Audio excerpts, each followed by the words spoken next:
कहाँ pre season में दोस्तों हमारे लड़के उन कोमल कोमल साउथ कोरियन एंड जापानीज लड़कों के साथ खेल रहे थे, और यहाँ ये देखो ये क्या हो रहा है। तेरी बहन का हम लोग दोस्तों बात करेंगे हमारे लड़कों की परफॉर्मेंस के बारे में, किस तरीके से उन्होंने खेला, किस तरीके से टीम ने खेला। मगर उससे पहले भाई ये जो लड़ाइयाँ हुई हैं, जो कंट्रोवर्सी हुई, डिसीजंस, ये सब फालतू के आए हैं, इसके ऊपर बात करेंगे, बिकॉज यही तो वीडियो में असली तड़का का काम करेगा। सबसे पहले दोस्तों हम लोग बात करते हैं भाई फाइट्स के बारे में। देखो पहला जो रेड कार्ड मिला है सेकंड येलो के बाद, उसके बाद से भाई मयूरका बितक गई थी। उनका दिमाग उनका दिमाग गर्म हो चुका था, लिटरली उनका दिमाग गर्म हो चुका। हर चीज़ में वो भाई क्वेश्चंस उठा रहे थे, हर फाउल पे आरोह के एक आधे फाउल्स ऐसे आ रहे थे, थोड़े फिजिकल लग रहे थे, मगर भाई 2000 नॉर्मल फाउल। भाई अगर आप प्रीमियर लीग देखते हो, आप भाई लालिगा देखते हो, तो वो एकदम नॉर्मल फाउल है मेरे हिसाब से। तो भाई अगर आप शोल्डर पुश कर रहे हो तो भाई that is a normal foul, जो कि भाई लीगली अलाउड भी है। इनफैक्ट मतलब कई बार तो शोल्डर अगर वो थोड़ा ठीक लेवल पे अगर दिया गया है प्लेयर द्वारा, अगर वो सही से दिया गया है, तो भाई वो फाउल भी नहीं कंसीडर किया जाता। छोटे मोटे भाई टांगों के बीच से आरोह घुस जा रहा था, वो डेफिनेटली फाउल दिया गया, बट येलो कार्ड वाला फाउल नहीं था, वो मेरे हिसाब से तो नहीं था। तो यहाँ पे देखा, ये सारी चीज़ें देखने के बाद भाई मयूरका की टीम पगला गई। भाई उन्होंने बोला भाई ये क्या चल रहा है, और ऐसे में भाई उन्होंने वो चीज़ करके दिखाई जो कि उनको भाई दोबारा उनको भाई रिग्रेट हुआ, फील हुआ। भाई उनका जो स्ट्राइकर था, जो भी बोलो भाई, स्कल की शकल का जीरो फैट वाला बंदा जाता है और जुआन गार्सिया के मुंह में मारता है सीधा अपना 14 नंबर का जूता। दिख रहा है आपको, इंपैक्ट दिख रहा है भाई, वो पूरा इतना बड़ा मोटा फोड़ा सा हो गया भाई लिटरली जुआन गार्सिया के मुंह पे। और आई डोंट नो यहाँ पे रेफरी देख क्या रहा था, आई डोंट नो भाई उसका रेफरिंग की डिसीजन क्या थी क्या नहीं थी। भाई वो येलो कार्ड किस एंगल से, भाई अगर आपने देखा कि भाई गोलकीपर के मुंह पे लग रहा है जूता, तो that is clearly red card. मतलब इनफैक्ट अगर भाई इंटेंट ये था कि भाई अगर आप इतना हाई फुट लेके जा रहे हो, तो दैट इज अगेन बिना किसी कांटेक्ट के भी रेड कार्ड दिया जा सकता है इजीली भाई ऐसे मौके पे। मगर यहाँ पे रेफरी ने डिसाइड किया कि भाई येलो कार्ड देना है, and then VAR corrected him, जो कि बिल्कुल सही बात है। और इस पर्टिकुलर पॉइंट पे जब उनको दूसरा रेड कार्ड मिल गया था, तब तो वो हर किसी फाउल के लिए एक येलो कार्ड मांग ही रहे थे रेफरी से। ऐसे पे भाई जो अदर टीम के फैंस हैं, बड़े टीम्स के फैंस हैं इस लीग के, वो ज़्यादा ओवर रिएक्शनरी हो रहे थे। जो भी यहाँ पर, चलो हम लोग रफीने के फाउल की बात करते हैं, जहाँ पे रेड कार्ड की बारे में बात की जा रही है कि रेड कार्ड होना चाहिए था कि नहीं होना चाहिए। मेरे हिसाब से दोस्तों it was not a red card offence. अगर आप देखें वो सिंपल येलो कार्ड ऑफेंस था। बिल्कुल गलत टैकल था, मैं मानता हूँ, बट ऐसा उस टैकल में बिल्कुल भी कुछ नहीं था जिसकी वजह से रेड कार्ड दिया जाना चाहिए। ना तो भाई उसमें आप अगर देखो स्टड्स लगते हैं उसके प्लेयर के काफ पे, वो प्रॉपर अगर आप देखो थाई टू थाई मसाज नहीं बोलूँगा मैं दोस्तों, काफ टू काफ टच था वो। तो इतना मेजर इम्पैक्ट उसके प्लेयर के पाँव पे नहीं था। वो जस्ट एक कि किसी तरीके से हम लोग वन कर लें कार्ड, सो दैट कि भाई मे बी गेम में वापस आ जाए, वो ट्राई कर रही थी मयूरका की टीम। मेरे हिसाब से दोस्तों वो येलो कार्ड नहीं है। एट द सेम टाइम अगर आप रेफरिंग की मिस्टेक की बात करें, तो सेकंड गोल जो है उसके लिए भाई बहुत ही ज़्यादा इस समय पे भाई ओवर रिएक्शंस आ रही हैं। मेरे पास वो एग्जैक्टली टाइम स्टैम्प है, मैं आपके साथ शेयर करता हूँ, जब वो उसके सर पे लगी, प्लेयर के सर पे लगी, एंड कब फरहान ने शॉट लिया। देखो पहला टाइम स्टैम्प अगर आप देखें तो भाई एग्जैक्टली 0.18 सेकेंड हो रहे हैं, ठीक है। और इस टाइम पे आपके लामिन यमाल ने शॉट लिया है, बीच में बॉल है, एग्जैक्टली लगी भी नहीं है अभी आपके प्लेयर के। एंड जो सेकंड टाइम स्टैम्प है वो देखेंगे आप 20.26 सेकेंड्स है। अगर आप भाई टाइम कैलकुलेट करें तो 8 सेकेंड का टाइम है। इस बीच में भाई क्या आपको लगता है कि रेफरी के पास इतना इनफ टाइम था कि वो सोच सकता है कि भाई ये कुछ मेजर इंजरी हो सकती है? अगर आप देखें ना कि किस बेसिस पे अटैक को रोका जाता है, अटैक इतना क्लोज चल रहा है बॉक्स के, किस बेसिस पे रोका जाता है? दो प्लेयर्स के अगर सर एक दूसरे से लग गए या फिर भाई कुछ मेजर कंकशन वाली सिचुएशन आती है, ऐसे में अटैक को डेफिनेटली रोका जाता है।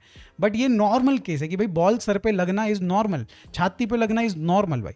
और ऐसे में 10, 12, 15 सेकंड के बाद ही गेम को रोका जाता है। ऐसे नहीं होता कि भाई आपने देखा बंदा लेट गया है, अगली बार से तो यही होगा, मेरे प्लेयर के पाँव पे लगेगा, मेरा प्लेयर लेट जाएगा जमीन पे भाई, कि भाई मेरे पाँव में चोट लग गई है, मैं तो लेट रहा हूँ, गेम रोक ही देगा रेफरी, यहाँ पे गलती होगी। तो रेफरिंग ने बिल्कुल सही डिसीजन लिया। ये मेरा ओपिनियन है, आपका ओपिनियन डेफिनेटली डिफरेंट हो सकता है।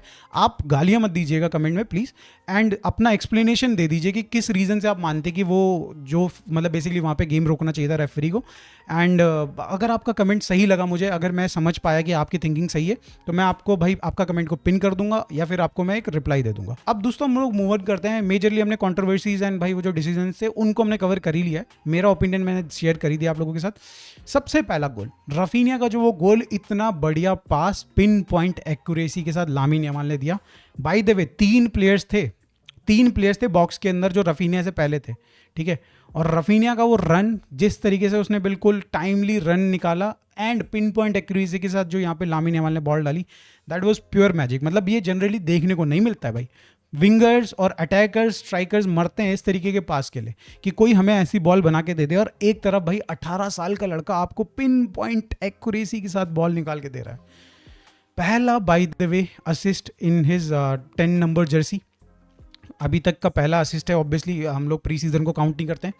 और क्या ही असिस्ट था भाई, एकदम मतलब मैजिक भाई, लिटरली मैजिक भाई।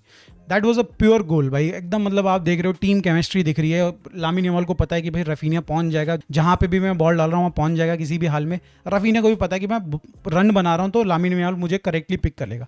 प्योर केमिस्ट्री दोस्तों, प्योर केमिस्ट्री। सेकंड गोल को हम लोग ऑलरेडी कवर कर चुके हैं, इसमें कुछ बात करने लायक है नहीं। फरहान ने देखा कि गोलकीपर खड़ा हो रखा है, रिएक्शन ज़्यादा नहीं आ रही, उसने शॉट ले लिया, विशल भी नहीं बजी थी। एंड अगेन भाई बहुत सारे बड़े बड़े लोग यही कहते हैं, बड़े figures in the terms of football के फिगर्स जो रिटायर्ड फुटबॉलर्स हैं या फिर भाई कोचेज हैं, वो यही बोलते हैं कि भाई आप गेम खेलो जब तक विसल नहीं बज जाती। कल हंसी फ्लिक की भी एक स्टेटमेंट आई, उन्होंने भी यही कहा कि प्लेयर्स ने अच्छा किया कि उन्होंने रुके नहीं, उन्होंने शूट लिया और गोल किया। हमें वेट करना चाहिए विसल की बजने तक का, अगर विसल बज जाती देन आप डेफिनेटली रुक जाओ, राइट। और उन्होंने एक चीज़ और कही, ये इसका मतलब ये नहीं कि भाई बिल्कुल हार्टलेस होके भाई उन्होंने यहाँ पे चले गए आगे स्टेटमेंट देके। उन्होंने क्लियरली ये भी कहा कि अगर मैं अदर साइड पे होता, जो मोयरका के साथ हुआ है मेरे साथ होता, तो मेरे को भी बुरा लगता। बट अगेन भाई आपको फॉलो करनी होती है विसल को, एंड विसल जो भाई बजी नहीं तो हमारा गोल हो गया, इसमें कोई दिक्कत वाली बात नहीं है। थर्ड गोल की अगर हम बात करें दोस्तों, Lamine Yamal again his magic, his signature move, cut back करते हैं, अंदर आते हैं थोड़ा सा ड्रिफ्ट करके, एंड भाई वो जो स्पेस बनाते हैं, 2 बंदों को बीट किया उसने, और भाई बीट तो क्या कहूँगा, चकमा दे दिया एक तरीके से, राइट। स्पेस बनाई और शॉट लिया, टॉप कॉर्नर बिन भाई, लिटरली भाई प्योर मैजिक। और उसका सिग्नेचर मूव इस पॉइंट पे तो भाई वो आई थिंक लामिन यमाल का सिग्नेचर मूव हो जाना चाहिए। और अगर डिफेंडर्स को अगर लगता है कि भाई वो इस तरीके से जो उसका रन आ रहा है इंटीरियर्स में, वो जो ड्रिफ्ट कर रहा है भाई, उनको तो भाई क्लोज इन करना चाहिए। पता नहीं क्या ही करते हैं डिफेंडर्स, बट आई बिलीव यार जिस तरीके से भाई उसने पहला रेड कार्ड निकलवाया था भाई, डिफेंडर्स थोड़े डरे ज़रूर होंगे। और आप देख रहे हैं भाई पूरा का पूरा ब्लॉक बना रखे हैं 8 बंदों का, 9वां आपका गोलकीपर, 9 बंदे बॉक्स के अंदर डिफेंड कर रहे हैं। ऐसे में भाई कुछ ऐसा ही मैजिक भाई तीसरा गोल निकाल सकता था, और वो फाइनली भाई लामिन यमाल ने मैजिक के बल पे निकाल दिया गोल। लामिन यमाल जो है ना दोस्तों, इस सीजन में इवन बेटर करने वाला पिछले सीजन से भाई। वो डे 1 से उसने भाई गोल स्कोर और असिस्ट करना शुरू कर दिया है भाई। उसके नंबर्स इस सीजन में क्रेजी होने वाले हैं। और दोस्तों अगर आपने ध्यान दिया हो तो कल के गेम में वो फ्री किक टेकर का रोल भी ले रहा था, ऑल्दो बहुत अच्छी फ्री किक नहीं थी, रफीनिया में भी बेटर कर सकता था, बट आई थिंक हमें उसको चांसेस देने पड़ेंगे भाई। अगर आपको उसको बैलन डोर जितवाना है, आपको भाई चाहते हो कि फेस ऑफ बार्सिलोना बनाना है, ऑल्दो वो हो चुका है, बन चुका है, बट आपको भाई वो स्पॉन्सर मनी चाहिए ना, आपको हर मोमेंट पे लामिन यमाल को आगे रखना होगा। और भाई कल बहुत ही बढ़िया गेम रहा है। अगर आप इस सीजन में एक थोड़ा सा डिफरेंट चीज़ देख रहे हो ना, तो बंदा फिजिकली बहुत ज़्यादा इंपोजिंग हो चुका है, इजीली भाई नहीं गिर रहा है, लोग ट्राई कर रहे हैं उसको गिराने की, but he is not going down. You will provoke Lamine Yamal score against you. दोस्तों मैं ESPN की एक वीडियो देख रहा था जहाँ पे उन्होंने एरिक गार्सिया का इंटरव्यू लिया और उनसे उन्होंने पूछा कि भाई कैसा है लामिन यमाल, ये वो सब बताइए। उसने एक बात बोली कि जिस तरीके से लियोनेल मेसी को भाई एक पॉइंट पे आप प्रोवोक कर देते थे, वो इतना गुस्सा हो जाता था कि उसके बाद भाई आपकी टीम को छेद देता था लियोनेल मेसी, वही चीज़ लामिन यमाल के साथ है। आप उसको उस पॉइंट पे मत लेके जाए जहाँ से भाई वो पर्सनल ले ले चीज़ों को, और उसके बाद फिर आपका काम तमाम हो जाएगा। तो ये चीज़ एरिक गार्सिया ने भाई कल कही, और आई थिंक ये चीज़ शायद से लालिगा की टीम्स को शायद से वो चीज़ मिल गया है कि भाई हाँ एक लेवल तक हमें उंगली करनी है, उसके बाद नहीं करनी है। Lamine Yamal is too good, वो फिजिकली इंप्रूव हो रहा है, पेस उसका बेटर हो रहा है, आप देखो उसकी एजिलिटी बेटर हो रही है। खैर हम लोग लामिन यमाल से आगे बढ़ते हैं भाई। अब हम बात कर लेते हैं रैशफोर्ड के बारे में। उसके बारे में काफ़ी सारा ट्रैश सुनने को मिल रहा है, ट्रैशफोर्ड से कंपैरिजन हो रहा है उसका। तो दोस्तों मेरा साफ सीधी सी बात है, पहला मैच है, पहला उसका कॉम्पिटिटिव मैच है, ला लीगा का डेब्यू था, काफ़ी प्रेशर था उसके ऊपर भी। एंड ऐसे में दोस्तों आप अननेसेसरी उसके ऊपर और प्रेशर क्रिएट कर रहे हैं हम लोग। हाँ उसका कुछ मूव थोड़े अजीबो गरीब से लगे, वो बॉल छोड़ के कहाँ चला गया भाई, वो राजपाल यादव वाला मुझे सीन याद आ गया उसमें कि जहाँ छोड़ देता हूँ वहीं पे ही। बट भाई मैं ये कहूँगा कि सिंपली उसको टाइम दीजिए, डेफिनेटली वो अच्छा करेगा। हंसी फ्लिक की स्टेटमेंट भाई, हंसी फ्लिक की एक स्टेटमेंट रैशफोर्ड से रिलेटेड मैं आपके सामने लगा दे रहा हूँ। बहुत अच्छे से हंसी फ्लिक ने समझाया है कि उसके पास टाइम नहीं था, ऊपर से भाई एट द सेम टाइम भाई उसको हमने डाल दिया मयोरका के डिफेंस में भाई, जो कि 8 बंदे बॉक्स के अंदर डिफेंड कर रहे हैं। और that is not, Rashford is known about right कि मतलब वो बॉक्स के अंदर घुस जाएगा, ड्रिबल पास कर लेगा।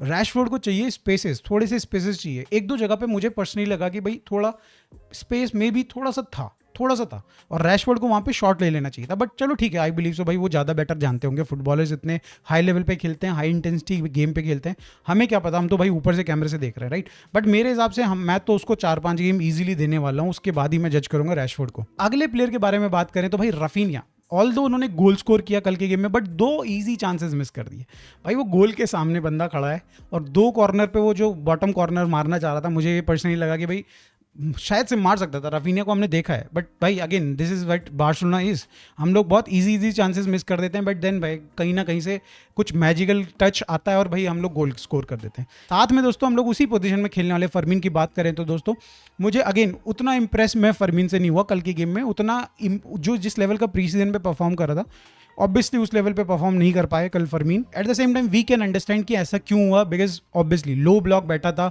8 लोग डिफेंड कर रहे थे, तो भाई कैम जो पोजीशन में खेलने वाला है सबसे बड़ा प्रॉब्लम उसी के साथ होता है। तो मैं बिल्कुल समझ सकता हूँ कि भाई यहाँ पे दोनों के दोनों प्लेयर्स इतना उन दोनों का इम्पैक्ट देखने को क्यों नहीं मिला। अगर हम बात करें पेड्री एंड फ्रैंकी डियोंग की, दोनों प्लेयर्स भाई आई बिलीव सो दोनों प्लेयर्स इतने बढ़िया खेले कल के गेम में कि भाई हमें दिखे ही नहीं। मतलब पेड्री आपको इवेंचुअली दिखे होंगे कहीं ना कहीं, बट फ्रैंकी डियोंग मेजरली कहीं नहीं दिख रहे थे। क्योंकि भाई एक प्लेयर जब बहुत अच्छा खेलता है, बहुत सारी लोकेशंस में होता है, तो भाई आप एक्सपेक्ट ही नहीं करते हो कि भाई वो उस पे आपकी नज़र जाएगी। वो हर बार बॉल को कंट्रोल करेंगे, हर बार बॉल को भाई पेस को डिक्टेट करेंगे फुटबॉल की। और ऐसे में भाई बहुत बढ़िया गेम रहा है Pedri and Frenkie de Jong, particularly मैं बोलूँगा पेड्री का गेम बहुत ही अच्छा रहा। एक मोमेंट था भाई जब सामने अमेरिका की टीम भाई अटैक कर रही थी, हमारे चारों जो भी डिफेंडर्स थे, राइट बैक इनफैक्ट बार्ले भी भाई ड्रिफ्ट होकर इंटीरियर्स में आ गए थे, और राइट साइड में 2 प्लेयर्स बॉल के मतलब ओपन, पूरे के पूरे ओपन थे। उनको अगर भाई उनका जो मिडफील्डर था या फिर जो भी जिसके पास बॉल थी, अगर वो पास दे देता ना तो वो that could have been a goal, literally भाई इतना ओपन था वो मामला। और ऐसे में जैसे ही उसने पास दिया, पेड्री भाई पता नहीं कहाँ से बंदा आता है, इंटरसेप्ट करता है और भाई बचा लेता है बार्सिलोना को।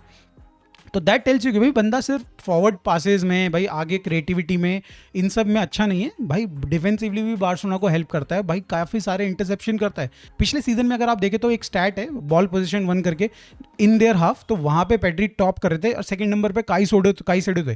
तो ऐसे में दोस्तों आपको भाई बताता है कि बंदा का भाई गेम जो है 360 गेम है, ऑलराउंडर गेम है लिटरली। कल आपने देखा भाई आउटसाइड ऑफ द बॉक्स बहुत क्रेजी शॉट लिया, और भाई मैं थोड़ा सरप्राइज हूँ क्योंकि काफ़ी दिनों से मैं देख रहा हूँ पेड्री भाई आउटसाइड ऑफ द बॉक्स अच्छे पावरफुल शॉट हिट कर रहे हैं, जो कि उनका ट्रेट नहीं था। अगर आप 2-3 साल पीछे जाएं तो भाई हम लोग एक्सपेक्टेशन लगाते थे पेड्री से कि शूट ले, वो शूट नहीं लेता था, बट अब भाई बंदा क्रेजी नंबर ऑफ शॉट्स लेने लग गया है, और मुझे भाई काफ़ी पसंद आ रहा है आपका पेड्री। अब दोस्तों हम लोग बात कर लेते हैं जुआन गार्सिया के बारे में, जिनका भाई अगर आप देखें तो एक दिन पहले उनको भाई पता भी नहीं था कि मैं रजिस्टर हूँ कि नहीं। नेक्स्ट डे जब वो उठते हैं तो भाई उनको पता चलता है कि अब रजिस्टर हो गए, चलो भाई अब निकलते हैं, फ्लाइट लेके चलते हैं। अगले दिन भाई अमेरिका के साथ ट्रेनिंग में भाई उनकी उंगली डिसलोकेट हो जाती है, चलो कोई दिक्कत नहीं, डिसलोकेट होगी तो चलो इधर उधर करके ठीक कर लिया, दर्द है कोई दिक्कत नहीं, खेल लेंगे, खेल लिया, जूता मुंह पे पड़ गया, ठीक है। उसके बाद उन्होंने अगर उनके सेव्स की बारे में बात करी जाए तो आई थिंक यार वो नॉर्मल सेव थे भाई, हमें बहुत ज़्यादा ग्लोरीफाई करने की जरूरत नहीं है, those were normal save right. एक बार वो आई थिंक उन्होंने नीचे गिर के पकड़ा बॉल, वो थोड़ा सा आई विल से कि भाई ठीक था, बाकी सारे तो हाथ में ही मारे थे।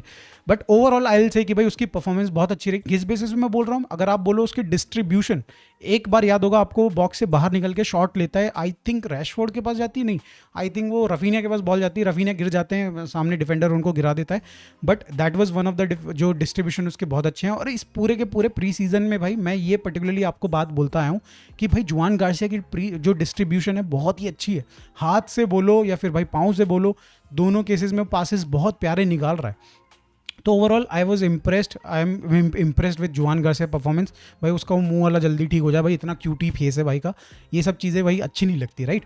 अब दोस्तों फाइनली उस बंदे के बारे में बात करते हैं जिसको हेट मिल रही है आफ्टर दिस गेम, वो है अरो। एंड आई डोंट नो भाई किस बारे में भाई इतना ज़्यादा हेट दिया जा रहा है। एक आधा 15 मिनट 10 मिनट उसका खराब रहा, थोड़ा सा टाइम लगेगा यार उसको, आप समझिए दोस्तों उसको टाइम लगेगा। अब आपको उसी के साथ काम चलाना है, आप उसको हेट देके क्या फ़ायदा भाई। अब हम ना तो उसको सेल कर सकते हैं, ना निकाल सकते हैं, ना ही बैठा सकते हैं। क्रिश्चियनसन भाई उसके साथ कोई गारंटी नहीं है। क्रिस्टियनसन बहुत अच्छा प्लेयर है, मगर उसके साथ कोई गारंटी नहीं कि भाई वो पूरे के पूरे 3 गेम 4 गेम 5 गेम खेलने के बाद भाई इंजर्ड नहीं होगा। तो ऐसे में हमें भाई क्रिस्टियनसन को बचा के रखना है, सो दैट कि वो कहीं ना कहीं इन दोनों तीनों सेंटर बैक्स को थोड़ा रिफ्रेशमेंट देता रहे, बीच बीच में गेम में टाइम निकाल के उनको भाई थोड़ा मतलब बैठा दे, सो दैट वो रेस्ट कर पाएँ और ये भाई क्रिस्टियनसन यहाँ पे अपनी ड्यूटी निभाले। On the other hand Araujo भाई एक फिजिकल साइड लेके आता है बार्सिलोना के डिफेंस में। कल आपने देखा कुबारसी के लिए डर्टी वर्क कर रहा था अरहो, वो भाई शोल्डर पुश कर रहा है, वो भाई टैकल कर रहा है, गंदे गंदे टैकल कर रहा है। तो भाई मेरे हिसाब से अरहो को थोड़ा टाइम दे दीजिए, गलतियां हो सकती हैं बट हमारे पास कोई अदर ऑप्शन है ही नहीं, हमारे पास कोई अदर ऑप्शन है ही नहीं। बार्सिलोना के पास पैसे होंगे तो मे बी वो भाई आपका ट्रांसफर मार्केट खत्म होने से पहले एक सेंटर बैक ले आएंगे, तो देन डेफिनेटली भाई हम लोग उसके साथ खेल सकते हैं, बट नॉट राइट नाउ यार, नॉट राइट नाउ। और हम अपने प्लेयर को गाली देके कोई फायदा भी नहीं है। मेरे हिसाब से उसकी परफॉर्मेंस आई विल से कि एवरेज से बेटर रही। मैं उससे बुरा एक्सपेक्ट कर रहा था बट उसने काफ़ी बेटर किया। थोड़ा उसको लॉन्ग पासेस पे काम करना पड़ेगा। कल उसने 1-2 लॉन्ग पासेस डाले जो कि भाई एक्यूरेट नहीं थे, बट उसके सिवाय आई विल से कि भाई ठीक रहा उसका गेम। तो दोस्तों आप लोगों को किसकी परफॉर्मेंस सबसे बढ़िया लगी आपके हिसाब से? Man of the match, who was the man of the match? Lamine Yamal ने ऑब्वियसली जीता, बट आप लोगों को क्या लगता है किसको मिलना चाहिए था? और दोस्तों अगर आप मेरे ओपिनियन से अगर डिसएग्री करते हैं तो प्लीज कमेंट में जरूर बताइएगा, रेफरी डिसीजंस एंड ऑल, कि क्या गलत हूँ, कहाँ गलत हूँ। और आप प्लीज गालियां मत यूज करिएगा, आप एक्सप्लेन करिएगा भाई, मेरे को बहुत मजा आएगा आपके साथ डिस्कशन करने में। एंड अगर इवेंचुअली मैं आपकी बात से अग्री करूंगा तो जैसे मैंने कहा आपके कमेंट को मैं लाइक करूंगा, आपके कमेंट पे मैं कमेंट डालूंगा अपना, एंड देन आपका पिन भी कर सकता हूं मैं कमेंट। इस वीडियो में दोस्तों बस इतना ही, लाइक कर दीजिएगा, चैनल को सब्सक्राइब कर दीजिएगा। मिलते हैं दोस्तों नेक्स्ट वीडियो में, थैंक यू।